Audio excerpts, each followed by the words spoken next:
Thomas Jefferson, founding father and principal author of the Declaration of Independence, envisioned an America where all men are created equal.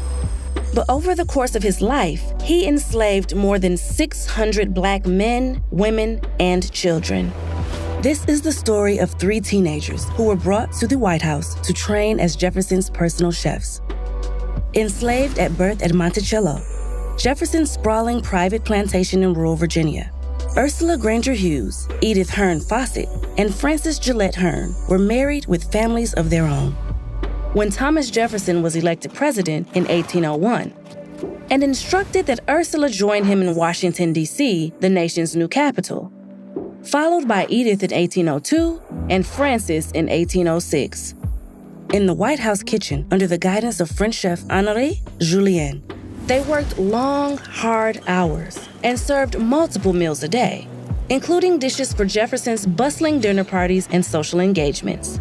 The teenagers weren't paid to work, but they were given a $2 monthly drinks allowance and permitted to socialize in the local community, where free Black people had founded churches, businesses, and lived and worked in the president's neighborhood.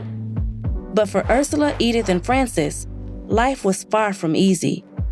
They spent long stretches away from their families and only occasionally saw their husbands.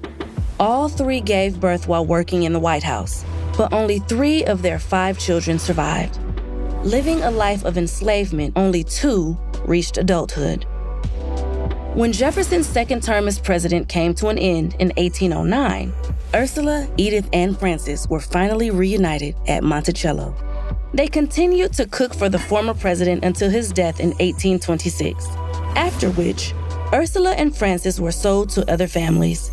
Only Edith was eventually freed through the efforts of her husband, Joseph Fawcett. Thomas Jefferson wrote that all men are created equal. What do you think he meant by those words?